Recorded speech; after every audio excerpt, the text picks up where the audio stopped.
Hey buds, I'm your host Sam. And I'm your co-host Ozzy. And this is Kush and Crime Final Edition. Whoop Whoop.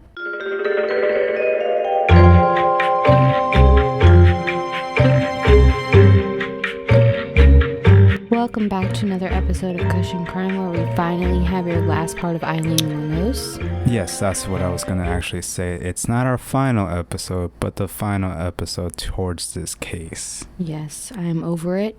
And I think you guys are probably over it. This is like the longest freaking case ever. I'm not doing a serial killer for a while. That's just what I have come to. Yeah, especially this one. This was actually pretty long. There's so much to them, and we're gonna be like, I just want doing some short to cases. hear different things. Right, I'm ready to move on. But this is like a really good part. So this is when she gets caught, goes to trial, does all that stuff. So hopefully it's a little bit more entertaining for you. But it is going to be a little bit longer of a part just because of there's a lot of information that gets thrown in there and how she gets caught and all that stuff. She just wasn't a good killer. Well, anybody that kills is not good, I would say. Well, you'd be surprised. Who do you know that is a killer, first of all? Second of all, a nice person that's a killer. That's not a thing. Jason. Okay. Sure. He's nice because he kills everyone. Mm-hmm. They were making fun of his mom. And they almost drowned him. Okay. But what about all the other movies? What do you mean? Where they weren't making fun of his mom or did not drown him? Which ones? All of the other Jason movies. He needs to kill to survive. Okay. So he's nice? Yeah. I'm scared. Please send help. Send help. He's a nice person. Oh, okay. Anywho, so we're going to jump into the case today. We don't really have that much story or anything for you because we just want to get this over with for you. But Ozzy is going to go ahead and take it away with the strain of the day. Ozzy?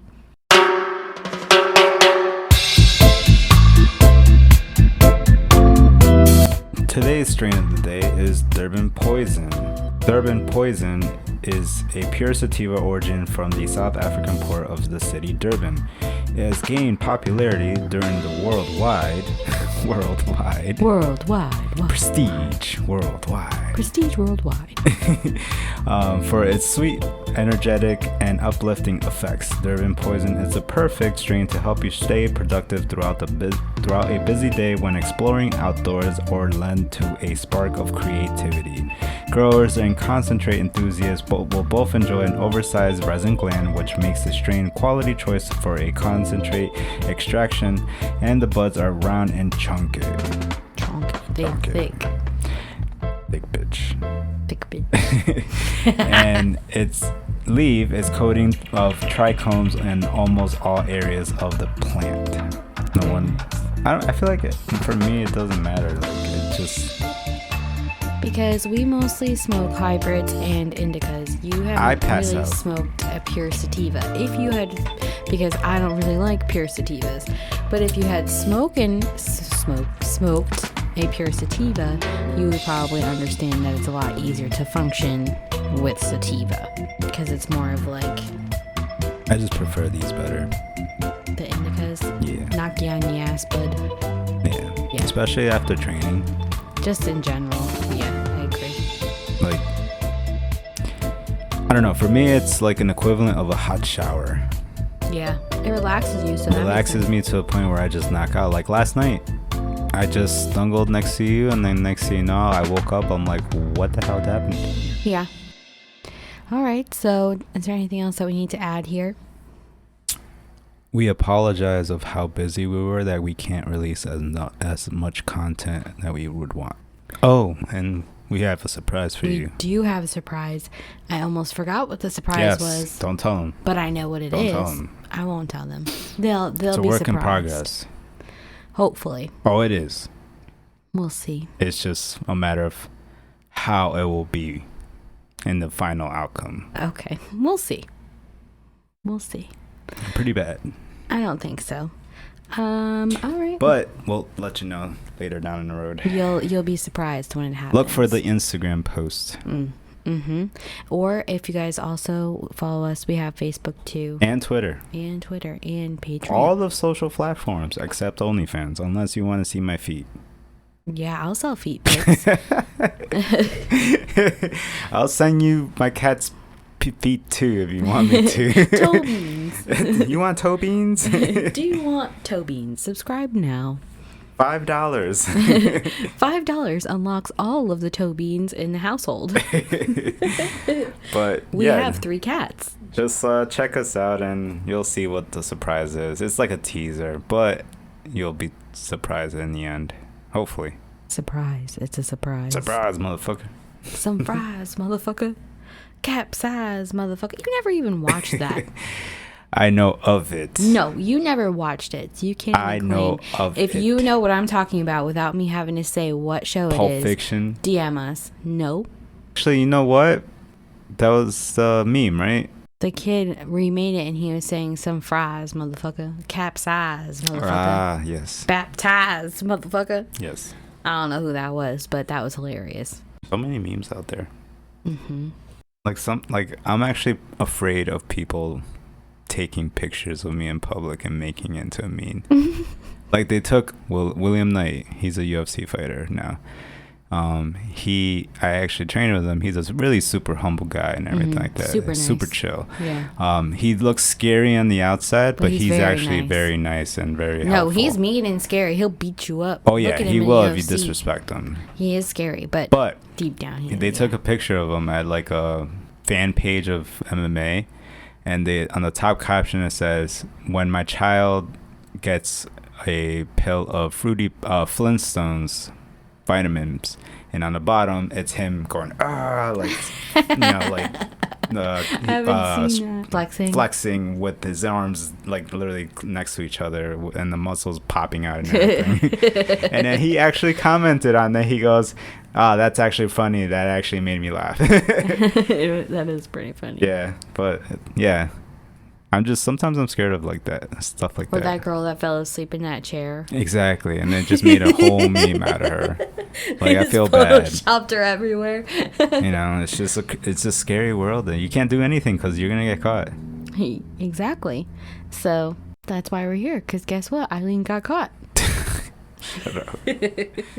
All right, let's go. All right. So without further ado, this is part 4. I don't know what that was. That was not that was a diesel truck warming up. All right, so we're just gonna hop right in because I know y'all been waiting on us to move on, so here we go. As we had discussed last time, the police had sent out a request for information out to newspapers on the 2 women that were in the sketch, which we posted on our Instagram last week. So looks like a 5-year-old drew it. Yeah, it's really bad, but we posted it there. That's like me drawing. Yeah, like me too. Like I'm okay at drawing. I can't really draw, but that's how I draw. But that's like me drawing. Yeah, yeah. So it's like, what did it look like? Did it look like this? Like what? It's almost like Scott Pilgrim. That scene. Ramona Flowers. Do you know Ramona Flowers? Favorite scene. Do you mean this girl? And it was all scribbles. And she goes, yes, her. Did she have hair like this? Yes. Yeah. Oh, that's Ramona Flowers. Yeah. Like how? Like how do you know? Scott Pilgrim is one of our favorites. Well, one of his favorites. Oh yeah, mine. Yeah. Yes, his. Forever till the day I die. Anywho, so those really bad sketches that were really bad that we could have drawn, we posted on the Instagram so you could take a look at that, and then so that way you could see what we're talking about. So they sent that out to the newspapers, and they're like, all right, who are these women? So a man in Homosassa. Did you do it at the same time? Yes, I did. That was creepy. Homosassa. I couldn't tell, but I thought you did. It was like the Great White Buffalo. The Great White Buffalo. Homosassa Springs. Homosassa. Had said that two sorry guys that two women had fit the description and gave names Tyria Moore and Lee. Then another person in Tampa that used to work at a motel called the police, and she said that she thought the sketch looked like two women that she knew, Tyria Moore and Susan Blahovec. That Russian girl again. Yeah, so as you guys may or may not recall, that was one of her aliases. Yeah. So obviously, she has two people name her. So after they received these two tips, a task force was formed to find her. So they're like, okay. Ultra Force Yeah, assemble. we're closing in. Let's go.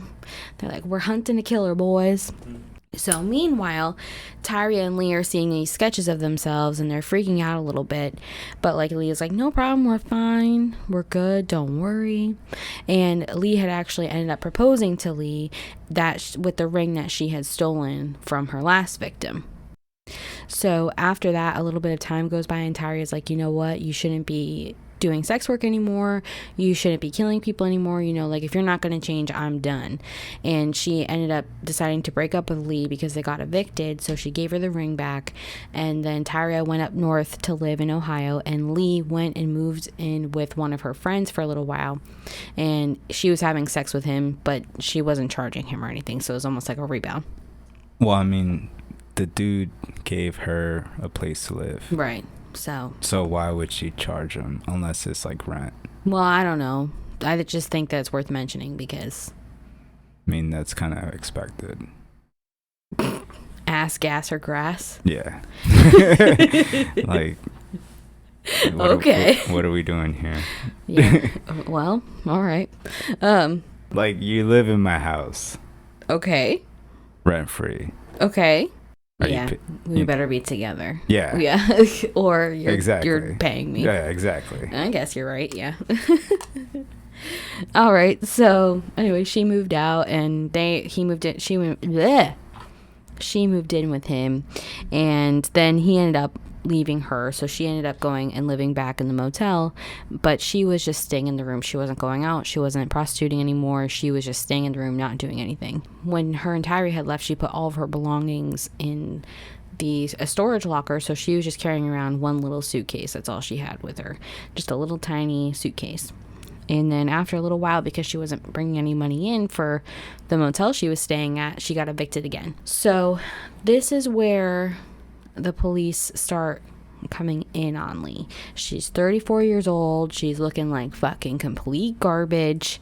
And she was just like homeless. She was living on the side of the road. She was actually sleeping behind a bar on a yellow old car seat. Like, what do you mean? Like a car seat, like... But it's dirty or something? Yeah, it's old. And it was just out of the car and behind the car. Oh, I thought she was sleeping in the car. No, car seat. Okay. Yeah. So it's like outside near the dumpster? Pretty much, yeah. Okay.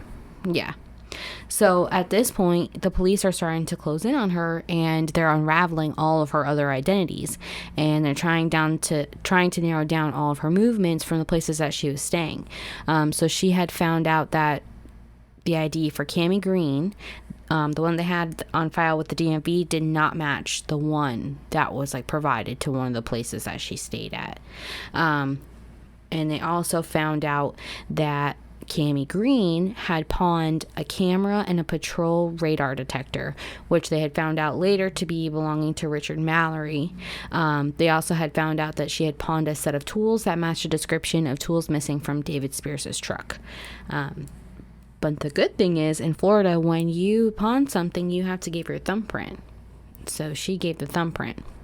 Oh, really? Like, there's no escaping it? Yeah, so you have to give your thumbprint, and so they took that thumbprint, too, for Cammie Green. I'm assuming for, like, security purposes, like this. Right, just like this. Like, if somebody steals your shit, you can find out. Damn, in Connecticut, they don't do that. No, they don't. Or That's not crazy. last time I checked. No, remember when I pawned that one thing? Oh, yeah. They didn't ask me for that. Oh, no, they didn't. But yeah, but when we sold our stuff to GameStop, they asked for our thumbprint, too. Since when?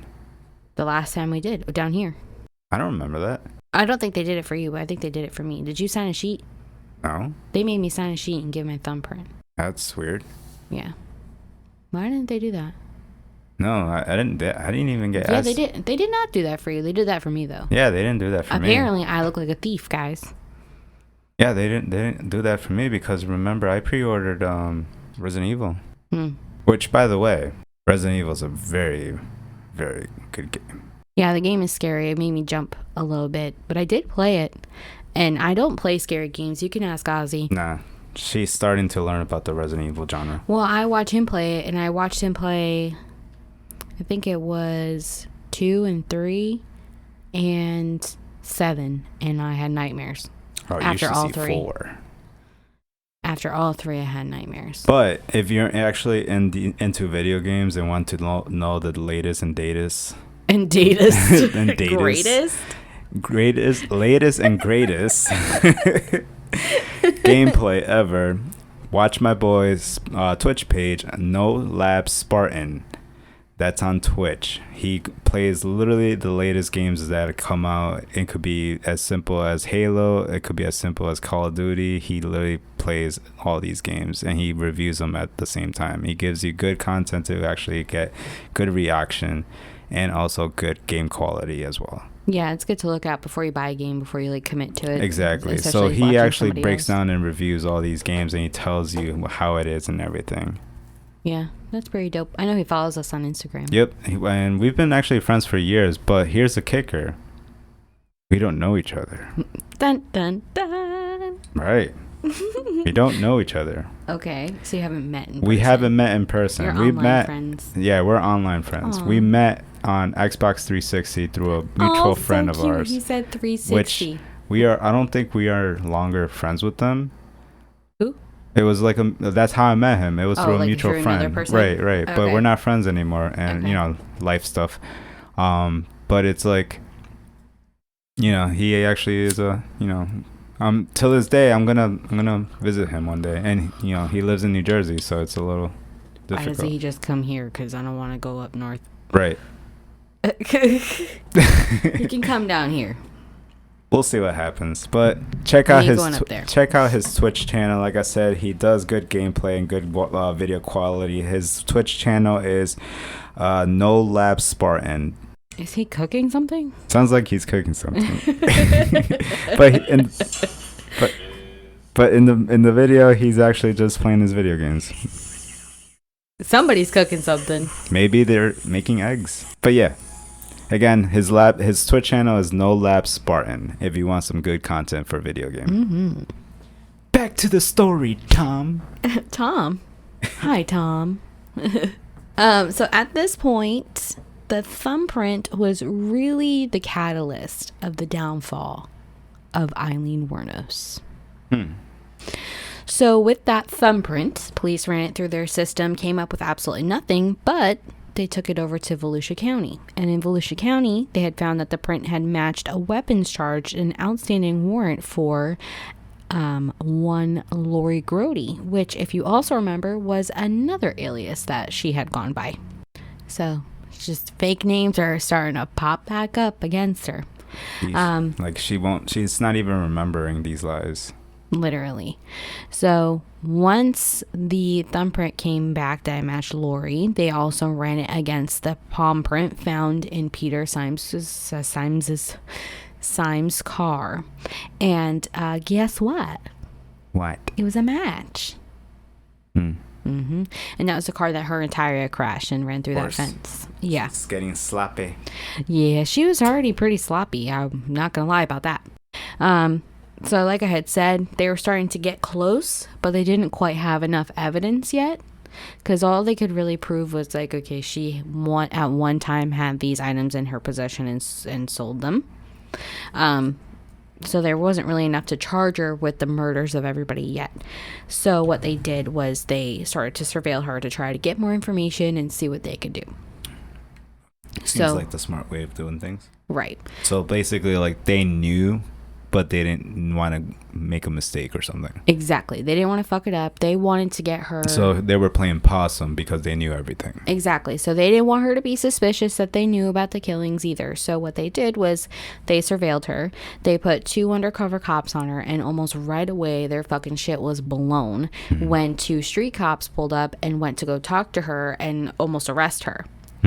So the two undercovers call into their post and they're like, yo, what the fuck is going on? Is this planned? Like, what is happening here? This can't be happening. Tell them to go away. So they do. They tell the other police the command tells the two officers to go on their way. So it's like that Spider-Man meme where they're pointing at each other. Yeah. Exactly. But they told him to go away, and then the other two cops came into the bar that she went into and then started like surveilling her, chatting her up, because again, they were undercover, so they were just talking. So the two undercover police officers, their names were Mike Joyner and Dick Martin. Dick Martin. So after they were in the bar, they were just chatting her up, and they just said goodnight after that. And they went on their way. She went to the back of the bar and fell asleep in the passenger seat. So the next day they were supposed to continue watching her, and they realized that there was going to be a party at the bar.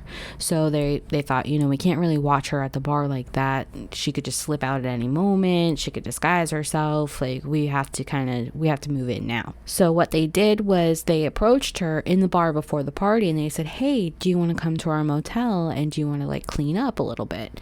And she was like, not really. But then she changed her mind. She's like, you know what? Yeah, probably because she was living outside and probably didn't shower for at least a couple of days. So He's a stinky girl. She was a stanky girl.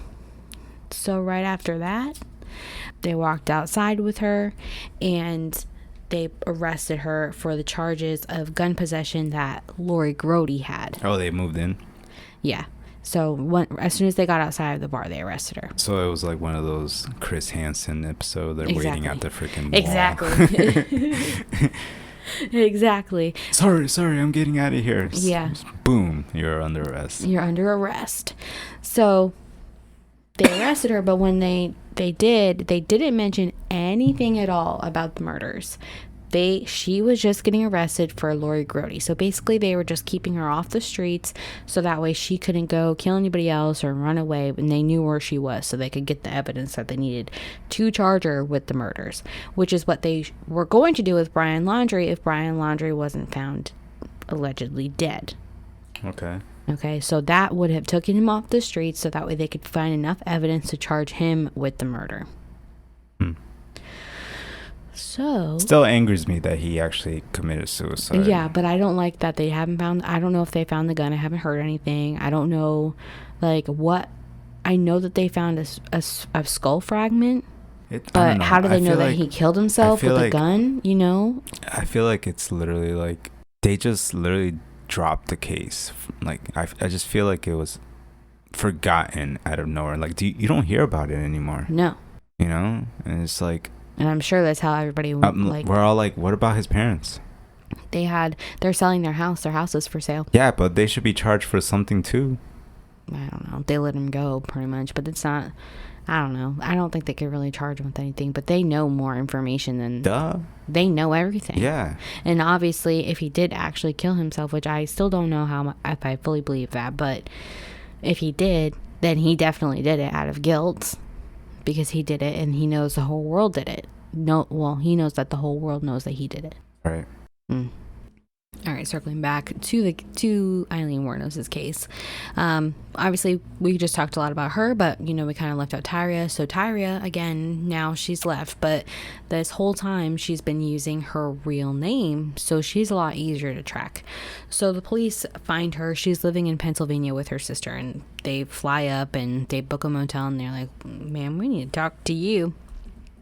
So pretty much immediately she just fucking cracks and she just starts talking to them, and she's like, oh, I have this, it's a clock radio, it belongs to Charles Humphreys, and then I also have a briefcase of his, and I also have an item that belongs to Corky Reed. Here you go.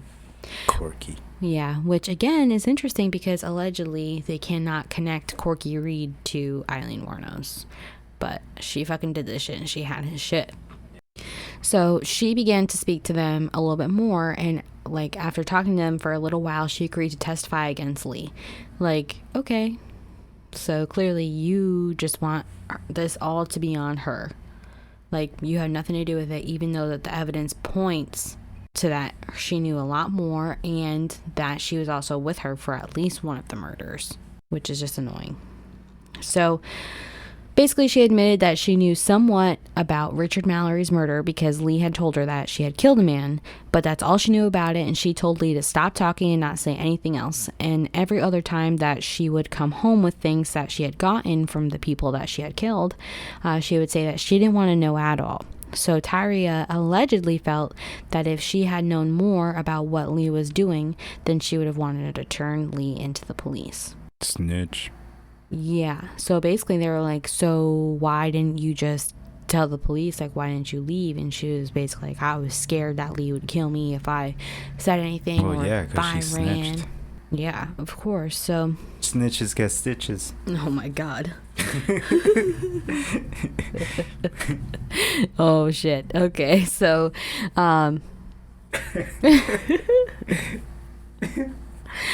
but it's interesting because Lee always said, you know, I never hurt her.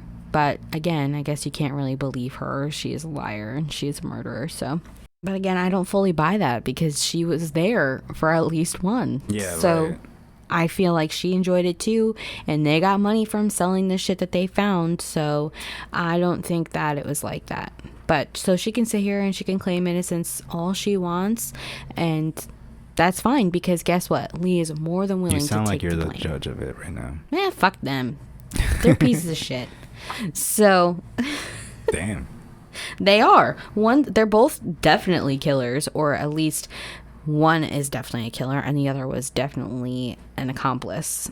But she never got charged because she testified against Lee. So the day after that, they made their way back down to Florida.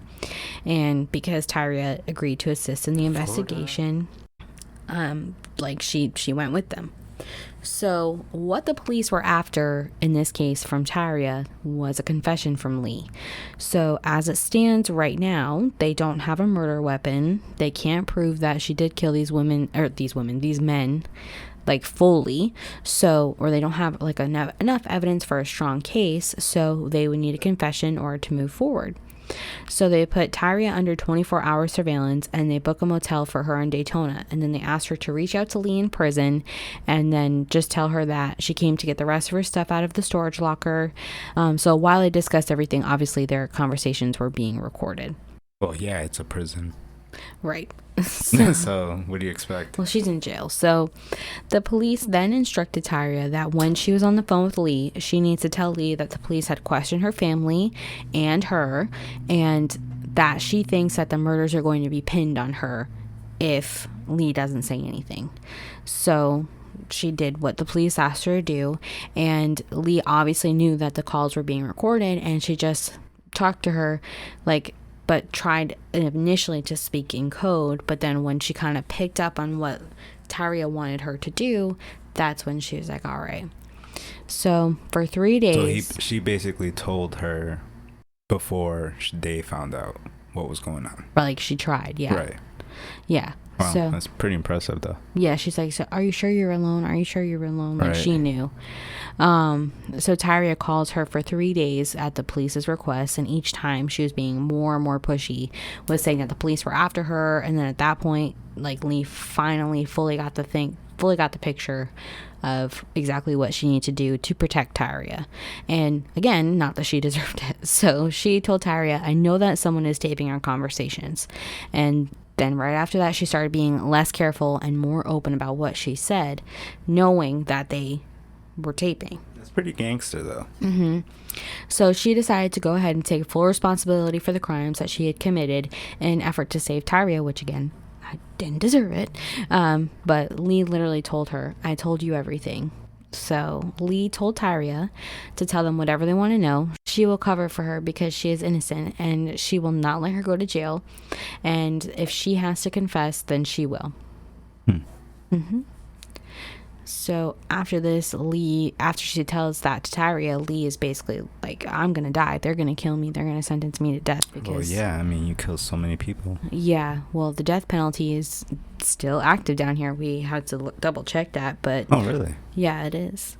I thought they stopped that shit a long time ago. No, it's still active in the state of Florida. There's actually people still on death row. Yeah, so she That's gotta be a weird job. Like giving a lethal injection. yeah, like have a good day of killing people. Ew, yeah, it's gonna weigh on your You soul. know? Yeah, like that's gotta be tough. But then at the same time, Well, it wasn't your decision. Well, let's say a normal person would have a tough time with that job. Yeah.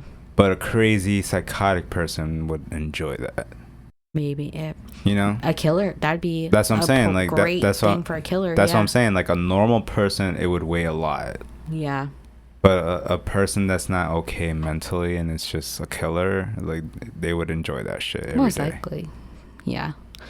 Ugh. So, in any case, Lee decides, like, she's starting to realize that she is going to die. And she starts thinking about what is going to happen next. So she tells Taria that she's going to write a book. I'm going to give the money all to you. And then she keeps going, I love you so much. You know, when I'm a spirit, I'm going to follow you and I'll keep you safe and shit, like an angel. Like if you get in an accident and shit, like that's what she was saying. Exactly that way. Like how I'm speaking is how Aileen Wournos spoke. How I'm speaking. Yeah, how I am speaking is how she spoke, honestly. But it's kind of like sad to me. Like even though Aileen is a monster, like she is taking full responsibility for something that she didn't do fully by herself. And I think that sucks because Taria never really loved her like that to be able to just put everything on her. So she's taking full responsibility on all those other girls' accounts too. Well, she's saying that she is Susan Black. Well, she's going to say she's Susan Blavick, Lori Grody, and Cammie Green. And then she's going to say that she alone was the one that killed everybody. Nobody else. And Taria had nothing to do with it at all. Fuck that. And even though we can talk about this, but this is in our other part too, when that sketch is from when they went to Georgia, meaning they were both together in that car in Georgia buying the Windex to clean out Peter Symes' car. Yeah, but fuck that. Which means they both went there If I together. go to jail, you go to jail too. Yeah, I ain't saying shit. Well, I don't know what you did, but unless it was really bad, I'm not saying anything. I plead the fifth. Anyway, why are you looking at me like that? So, you would snitch? No, it depends on what you did. So, All right, so after the conversation with Taria on the phone, Lee went over to a table inside of the jail and she started sobbing, and she called over a guard in the prison and she said, I've done some terrible things and I want to confess. So the guard recommended her getting a lawyer, and that she obviously had to tell her supervisor about it, the guard. So later that day, she was taken in and she starts to confess. And she confesses to 6 murders total. She said, I killed 6, not 10. And she tells the police that it was all in self-defense. And she just let it all. Bleh. She had word vomit. She just spewed. And it was all pretty much like she would say something about what she did, and then she would talk about Taria and say how she would have absolutely nothing to do with it at all. I was just gonna say, so she said all that information, still defended them. Yeah, so she had she defended her, saying that she did nothing at all. Little pretty princess. Basically, she was saying that she said that when she was hooking, in her words, she would request her money, and if they did the deed and just gave her money, she was fine. She would just go about their way, go on her way. But if they started giving her a hard time, or if they didn't want to pay her at all, that's when she would retaliate. And again, she was saying all of this without a lawyer present. She was just rambling about everything. Interesting. Yeah, but then at a certain point, she does ask for a lawyer, and then while she's waiting on the lawyer to get there, she's still talking, but the police stop talking because they can't ask her any more questions without her lawyer present because she requested a lawyer. But she just keeps talking and saying how Taria had nothing to do with it, and if she could do anything, I can do better. Yeah, like she will do anything. She'll do anything for them. She'll go under hypnosis, a lie detector test, anything. And her whole confession is just so chaotic because, again, one minute she's saying Taria's innocent, she had nothing to do with it all, it was all on me, I did it all. And then she's like, I killed that person, I shot him 9 times, like just going like back and forth, back and forth. So when she's giving the confession, it seems like she has remorse for what she's saying, for what she did, but it's really just because of how it's going to affect Taria. It's not because she actually feels bad for committing the crime itself. So finally her lawyer gets there, and like she just keeps talking, and she said that she wished that she never killed anyone, never did sex work or nothing. But she said that, and then she would switch over and she would say, oh, everything I did in self-defense. I did because of what they tried to do to me. And then goes back again. And then she said that everyone that she had killed was trying to physically harm her in some way, either rape her, kill her, or beat her up. So before they got to do what they wanted to do to her, she took things into her own hands, essentially. Damn. Mm-hmm. The whole time this is going on, the police are just keeping it cool. They're like, here, have a cigarette, have some coffee. They're just trying to make her feel comfortable so she'll just keep word vomiting. And she's a parrot at this point. Yeah, she's fucking letting it all go. And they're just using this to their advantage. But again, the lawyer does arrive, and then they can finally just like fully interview her. Again, according to Lee, she's only killed 6 men that she can remember.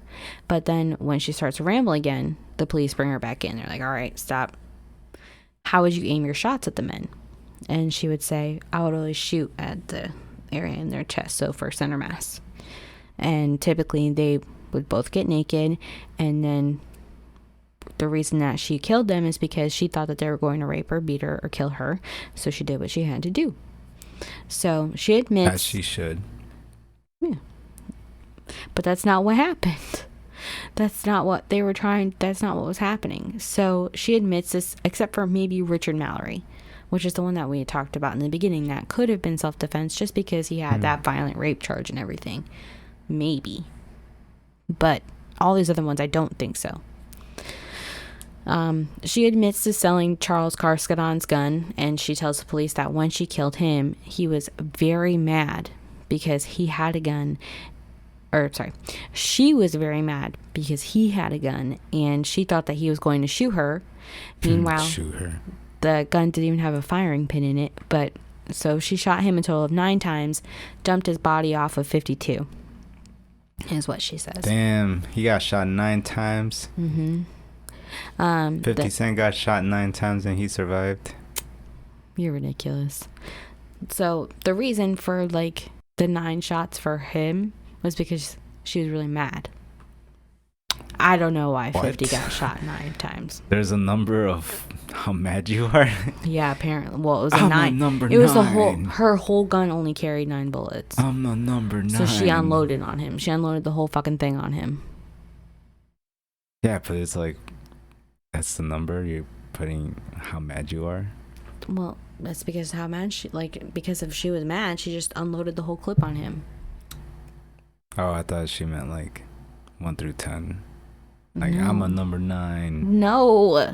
What? Oh my goodness. Sorry. It's all right. I was literally thinking like, I'm gonna choose number 9. On a scale of 1 to 10. Yeah, of how mad I am. She was 9, guys. No, her clip had 9 rounds in it. She unloaded on him. All right. No. So then they ask her about Richard Mallory, and she tells his story, which is the story I told you in part 2. So if you don't remember, you might want to go back and maybe get a quick refresher, or maybe listen to them Spoiler alert. The same row. But basically, he picked her up, they started drinking, she offered him sex, he said yes, and they stopped in a wooded area. Then she alleges that he started moving faster than what she was comfortable with, and she was like, whoa, let's slow it down. And then he starts pushing her head down. And let me tell you that that every woman hates that fucking move. Don't do that shit. Don't get your fucking hand off of my head. Don't fucking do that. I literally put in my notes here. And guys, let me tell you that women ... at least most women ... do not like this move. Wait, what motion? Just when Dad, don't listen to this, but like when Mochi skipped.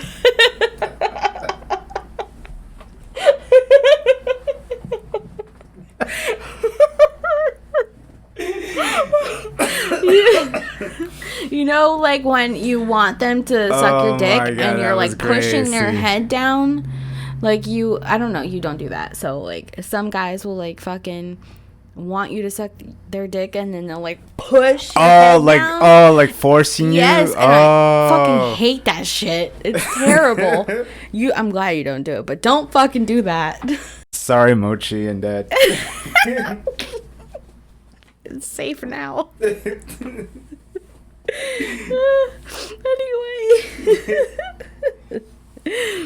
Anywho, yeah, we don't like that, or I don't. So, I'm just a different breed, bro. Yeah. The Marcos, man. So then, all right. So then he pushes himself onto her, unzips his pants, and then he started to get violent with her. And she took her gun out of her bag, jumped out of the car, and ordered him to get out, and then shot him. So that's what she says about Richard Mallory. So the police continued on their questioning and asked her if she would watch TV to see if the police were onto her and see if the police had found the bodies of the men. She said, yeah, I would see if you found the bodies, or like if I knew what was going on. So then they also asked her an interesting question, which the police line of questioning is such a different way of thinking, because they just make it seem like they're trying to understand you. You know what I mean? Mm-hmm. So they were like, why not just threaten them? Because you had the control in all of these situations. Like, you had the gun. Like, you were in control at that moment. Yeah, exactly. Why didn't you just, like, threaten and then just not do it and then just leave? And she was like, well, I don't know. If I didn't shoot them, then what would they come do to me? Would they come find me and kill me? Would they tell people about me and then nobody would want to pick me up? Because... yeah, right back at them. Yeah, because... that's my money. Like, she's right though. Right, like, would they run me over?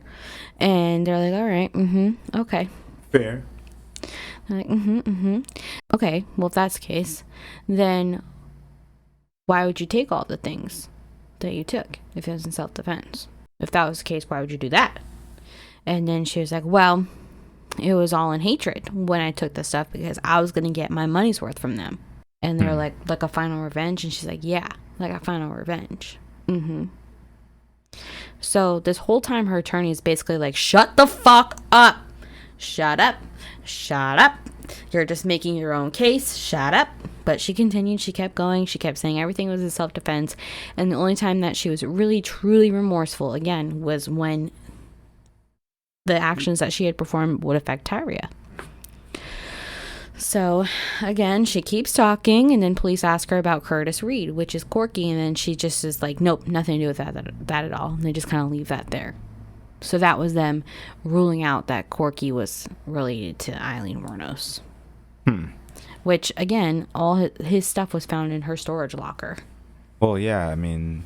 she definitely did it. Yeah. But that was just what they did to rule it out. That's so... Yeah. Yeah. Especially like when the whole thing was her motive, like, or her MO. Like, there's a lot of evidence against her. Literally. So then they keep questioning her. They ask her about her identities. They confronted her about using the name Susan Blauvek, and she was actually like, whoa, you guys knew about that? How do you know about that? Did I use it on the hotel or something? Like, oh, you guys are good. So then they started asking her about her childhood life a little bit, but then every time they would let her like just freely speak, she would just circle back to Tyria, saying how Tyria had nothing to do with it. She's completely innocent. She didn't have nothing to do with it. It was all me. I swear it was all me. And then they started asking her about the gun. And then Jamie's got a gun. Yep. And they're like, so would you help us find the gun? And she was like, yeah, I threw it in the water and I'll help you find it, only if I'm the only one that's going to be blamed for all these killings. So they let her sit in jail as they continued her continued their like, she's an asshole, but she's actually heroic. For Tyria only. Yeah. But Tyria was involved. Like, that's what makes me mad.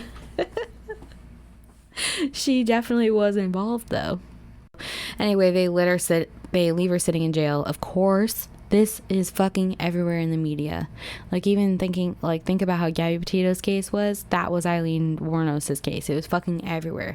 Media circus. Female serial killer? Are you kidding me? Big news. Big news. Big news coming at you. Oh, what is it? Come and get it. Fresh off the printer. There it is. Fresh off the press. Yes. Fresh off the press. It's a hot headline ticket. Ticket headline. All right. I don't know what I'm saying. So, on Monday, January 28th of 1991, Aileen Wournos was indicted for the murder of Richard Mallory. Then, by February of 1991, she was charged with the murders of David Spears, Charles Humphreys, and Troy Burress. So she was charged with Richard Mallory's first. So at this time, Lee's lawyers got a plea bargain. At this time, Lee's lawyers tried to put together a plea bargain where she would plead guilty to all 6 charges and receive 6 consecutive life terms. However, a state attorney was not having that at all and was like, no plea bargain for you, and you're getting put on trial for the murder of Richard Mallory. So they put her on trial. And dun, dun, dun. It's like one thing after another. So during the trial, Tyria testified against Lee and saying that she didn't seem upset when she came home about the murder. Back, she was happy about it. And there was other men that had worked with her on the side of the road that also went and stood trial against her. But the kicker here is, in the state of Florida, we have a law known as the Williams Rule, which allows evidence relating to other crimes to be admitted if it serves into the court, if it serves to show a pattern. So that means her self-defense plea against Richard Mallory was moot because all of the evidence from all of her other murders were also allowed into the court. And her confession was played in court. Wait, so what? So normally if I go to trial for, let's say I stole a watch. I went to trial for stealing a watch. I pled not guilty. But normally it would just be a trial about that one watch that I stole. Right. However, in this instance, with the Williams Rule, if I had stolen previously, all of the other times that I have stolen could be brought in to this trial to establish a pattern that I'm a thief. Oh, okay. That's what? That's not cool, man. So, because of that, the jury got to see. What if you're like trying to change your life and just because you're past, like. Well, if you're on trial again, you fucked up again. So, just saying. I know, but it's still like. Right, or even if it was things from like, I don't know. Like that's like athletes getting freaking their ass reamed because of something they tweeted or posted in 2001. Right. Like what? Yeah. Like, I look at my memories on Facebook and I'm like, oh shit, this was a stupid thing. Why did I post that? Like I just delete it. Like we're young. Like what do you expect? Right. So in this case, though, it did not help her plea because she was pleading self-defense, or no, she was pleading not guilty by reason of self-defense. Pretty sure. Okay. So because the court got to see her confession tape, they saw how little remorse that she had about the killings, talked about the killings freely, didn't really care, and then they also got to see all the evidence about the other people that she had killed and not just Richard Mallory. So everything got brought into it and it just kind of fucked her completely over. Fucked her. Yeah. Yeah, it fucked her over. So now that the whole courtroom has seen everything and they're just kind of like, okay, yeah, you know, we think she did it. Like, I think she's guilty. No shit, Sherlock. Yeah. So Lee only had one person testify on her behalf, and when she was cross-examined, the prosecutor on the case, John Tanner, made her look like so unreliable that it just didn't even matter that she got put on the stand. Like she was irrelevant. Yeah, just so irrelevant. So off the jury went to deliberate on January 27th of 1991. They deliberated for 91 minutes, an hour and a half. That is very quick. And they found Aileen Wournos guilty of murder in the first degree. Damn. And as soon as the verdict was read, Lee started screaming in the courtroom, "I'm innocent. I was raped. I was raped. I hope you get raped, scumbags of America." Wait, to her or the judge? The courtroom, everybody. Just everybody. The jury. Damn. Yep. So the judge on the case said that she would be, this is a quote from what he said that she would be delivered by the sheriff of Volusia County to the proper officer of the Department of Corrections of the state of Florida, and by him safely kept until by warrant of the state of Florida, you, Aileen Wournos, will be electrocuted until you are dead. And may God have mercy on your corpse. Damn, that's cold. Mm-hmm. But so she got electrocuted. No. I think they stopped doing electrocutions because there was one that got botched. So, but when she got sentenced, they were still doing electrocutions.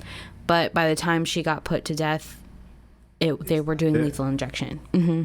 I mean, I feel like the electric would be more efficient money-wise. No, I definitely think the injection would be. Think so? Yeah. Think about your electricity bill. Yeah, but how many chemicals it has in it, though? I read what it is, but I don't remember. Like, and science is not my thing. I'm sorry, that's guys. got to be like a whole bunch of chemicals. Like, how much those chemicals cost to make that one thing? Yeah, but either way, disgusting business. Yeah, but still, like, I'm intrigued. Yeah. I just want to know, because, like, what kind of chemicals goes in there? Like, is it rat poisoning or something? Like, no, it says it in the book, and I can show you after if you'd like. We can look it up. All right, so we'll do that after. But honestly, it's kind of fucked up that he said, and God have mercy on your corpse. Yeah, it's fucked up. Like, it's like, go fuck yourself. But it does sound kind of metal, though. Like, it would be like in a screamo, in like a fucking metal song. If I could scream, I would do it. Anyway. All right, emo girl.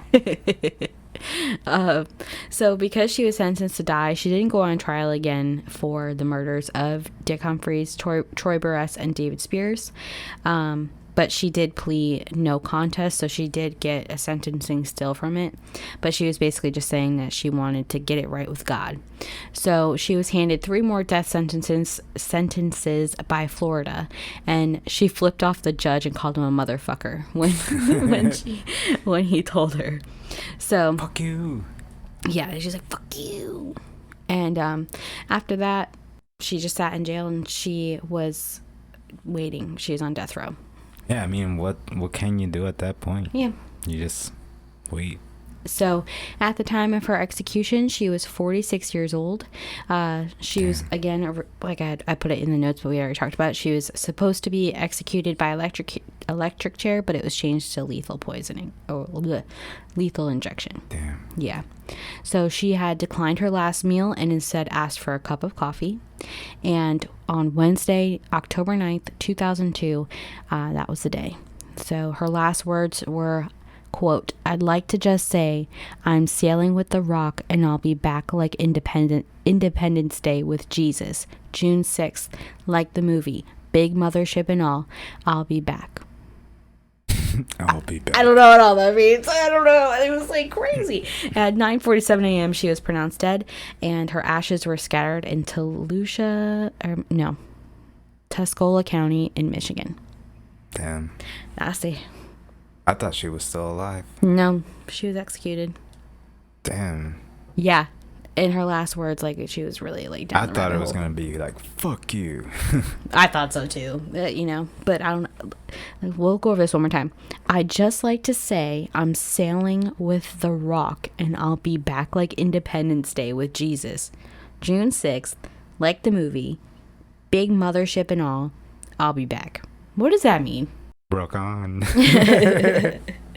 But yeah, American Horror Story season 4, Hotel, they have Aileen Wournos in it. They have like these serial killers, and Aileen Wournos is in that. See, I didn't know that. Well, she's not like actually in it, but they. Oh yeah, I know, but I didn't know that. There's also a movie. It's called Monster, and the book that I read for all of the sources here is Monster. Usually we use Leafly for our strain of the day, and yeah, it's all. And don't forget to check out my boy's Twitch page. Yeah, No Lab Spartan. Yep. And all right, well, that's it. So we hope you... And be prepared for that surprise. Yes, there's a surprise. If you'd like to follow us on Instagram, Twitter, and Facebook, you can do that at Cushion Crime. And then you can also find us on Patreon at Cushion Crime. And you can also just shoot us an email of your funny stories or whatever tell you us want some to tell funniest us. things. Tell us things. We like things. You can DM us and on if there's Instagram. like a strain that you want us to cover, let us know. Yeah, let us know. Let us know your we're favorite open to strains. everything. We're here. Yeah. So you can email us at kushandcrime@gmail.com, or you can send us a DM on Instagram at kushandcrime. I check the email about once a week, but the DMs I see all the time. It'll grow, donkey. Yeah. Well, we hope that you stay lifted and join us again in 2 weeks when we have another very special, exciting episode for you. I hope you like it. All right, guys. Bye. Bye-bye. Toodaloo.